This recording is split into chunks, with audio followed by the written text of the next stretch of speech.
Salut à tous, le mardi c'est rugby sur Sport 24 avec Baptiste Després, journaliste de la rédaction. Salut Baptiste. Salut Sandy. Aujourd'hui nous recevons Julien Dupuis, demi-mêlée du Stade Français. Salut Julien. Bonjour. On attaque tout de suite avec le fait marquant de ce week-end. Le Stade Français s'est incliné en finale du challenge européen d'un tout petit point face aux Harlequins.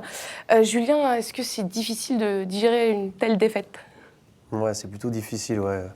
Surtout qu'on avait l'impression de bien maîtriser le match, enfin en partie quoi. Et voilà, on prend un essai assassin en fin de match qui nous fait perdre, hein, même si on a une mêlée je crois que la dernière minute où on peut espérer une pénalité, l'arbitre ne nous la donne pas. Et voilà, bon, c'est dommage parce que dans l'ensemble, on avait fait plutôt une prestation correcte, même encourageante. Et voilà, perdre comme ça à la dernière minute d'un point, on va dire que c'est rageant. Et Julien, il y a eu cette défaite en finale du Challenge. Le lendemain, Northampton devait s'imposer contre Leinster pour que vous participiez à la Coupe d'Europe l'année prochaine. Encore une déception. Oui, une déception, même si nous on savait à peu près que Northampton ne gagnerait pas, parce que voilà, même s'ils ont créé la surprise en première mi-temps, mais on les a vus s'éteindre petit à petit face à une belle équipe du Leinster. Donc voilà, deux déceptions en 2 jours. Mais bon, voilà, il fallait pas attendre, compter sur les autres. C'était à nous de faire le taf. On n'a pas réussi à le faire, donc tant pis pour nous. Donc Julien, on vient de le dire, vous avez perdu cette finale, vous terminez 11e du top 14. Qu'est-ce qui s'est passé une nouvelle fois cette année dans ce groupe ? Mais on aimerait bien savoir, ça a été une saison, on va dire, très compliquée, à tous les points de vue. Donc voilà, c'était plutôt bien parti et en fait, on a eu quelques défaites qui nous ont fait douter, on n'a pas su reprendre le dessus et pour finir, on fait une saison plutôt très moyenne. Donc voilà, il y a eu un peu de tout, quoi. Il y a eu un effectif un peu trop juste, quelques blessures qui nous ont pas mal affaiblis et voilà, on n'a pas réussi à reprendre le dessus et à gagner des matchs importants. Donc voilà, c'est une saison à vite oublier. Et vous n'êtes pas lassé à l'idée justement de ne pas jouer encore une fois la Coupe d'Europe la saison prochaine ? Finalement non, parce que je me dis que l'année prochaine peut-être qu'il va falloir passer par encore une année pas compliquée, mais vraiment pour se retrouver, faire une grosse saison et juste se concentrer sur le championnat. Je pense qu'après cette saison-là, on a joué les deux tableaux avec la Coupe d'Europe et le championnat, ça aurait plutôt être difficile pour nous, peut-être, je pense. Hein. Après voilà, je pense qu'il y a des gens qui veulent faire quelque chose de très très bien dans ce club. Donc, Oui, justement, même si c'est moins votre partie, est-ce que vous avez reçu des garanties financières pour l'année prochaine ? Au niveau de l'avenir, on en est où ?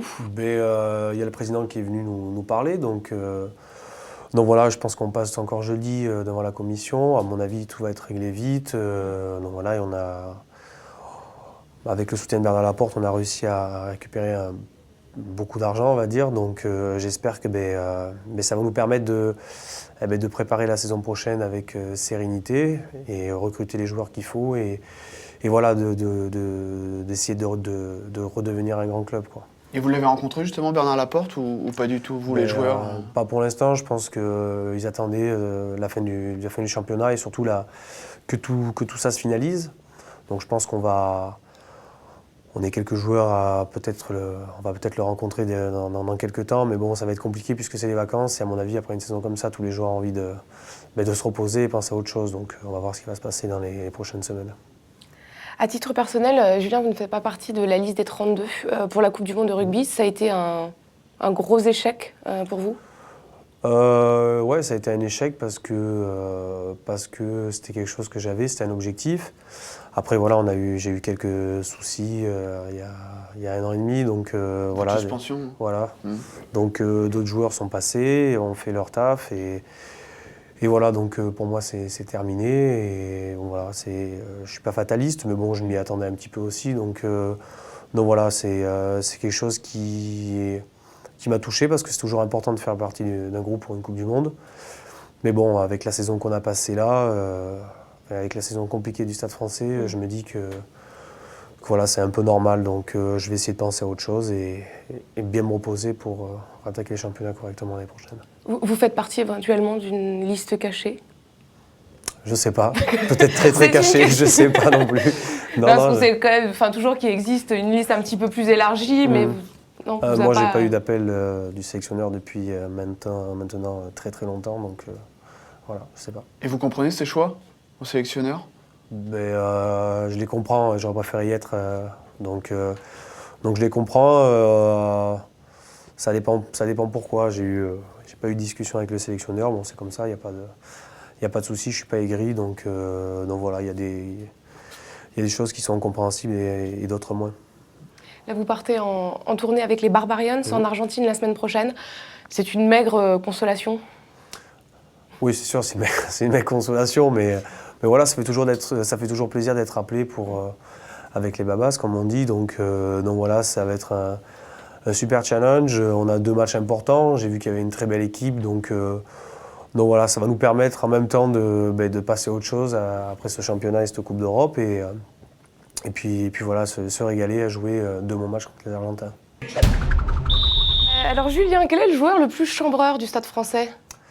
Le plus chambreur, je pense que c'est moi, honnêtement. Voilà, bonne question. Non, je pense que c'est moi. C'est vrai que j'aime bien brancher les gens et voilà, donc j'aime bien brancher les gens, mais j'aime pas me faire brancher, donc c'est vrai, c'est clair. Ouais. Mais bon. Et le plus méchant sur un terrain? Le plus méchant sur un terrain, c'est pas un méchant, mais c'est quelqu'un qui aime pas se faire embêter, on va dire. Je dirais c'est Pascal Papé, qui a tendance à retrouver ses origines bergeliennes de temps en temps sur le terrain, mais bon, ça nous plaît, c'est bien. Qui est le plus maniaque dans le vestiaire? Le plus maniaque, bon, alors, j'en ai aucune idée. Il y en a pas un qui a toujours son casier bien rangé, ou alors le plus bordélique? Le plus bordélique, je sais pas non plus. Non, le plus maniaque, c'est peut-être... c'est pas moi, ça c'est sûr, déjà pour commencer. Et c'est peut-être Julien Arias, qui est toujours assez propre sur lui, on va dire. Et le plus people? Pierre Abadan, c'est le plus people, Pierre Abadan, c'est normal. Il est dans le showbiz, Pierre. Ouais. Donc vendredi et samedi auront lieu les demi-finales du top 14 à Marseille. Clermont affronte Toulouse, Montpellier jouera contre le Racing Métro. Julien, quelle équipe vous a impressionné dans ces 4 cette année? Toulouse, déjà, par sa régularité, c'est impressionnant parce que voilà, ils ont vraiment beaucoup d'internationaux et malgré ça, ils arrivent quand même à se qualifier pour les demi-finales de la Coupe d'Europe. Ils ont fini premier la phase de top 14. Donc ils sont vraiment impressionnants encore une fois cette année. Et puis après, non, toutes les équipes qui sont là ont fait une très belle saison. Peut-être un peu moins Clermont, on s'attendait à quelque chose de mieux de leur part, mais on voit qu'ils sont quand même encore en demi-finale. Montpellier, c'est une belle surprise. Depuis le début de l'année, ils font quelque chose de très bien. Et puis le Racing, c'est une grosse machine. Donc voilà, ça va être 2 matchs très intéressants à regarder. Et là, si vous aviez un petit billet à mettre sur le potentiel futur champion de France?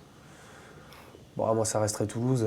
Toulouse? Ouais, je pense qu'ils ont l'habitude de ces phases finales. C'est une machine à gagner. Ils ont été éliminés de la Coupe d'Europe. Donc on voit pas, ils sont tellement impressionnants qu'on ne voit pas Toulouse finir sans un titre. Donc moi, je mettrais un petit billet sur Toulouse. Ouais. Julien, merci beaucoup d'avoir été avec nous. Avec plaisir. Baptiste, merci. Merci Sandy.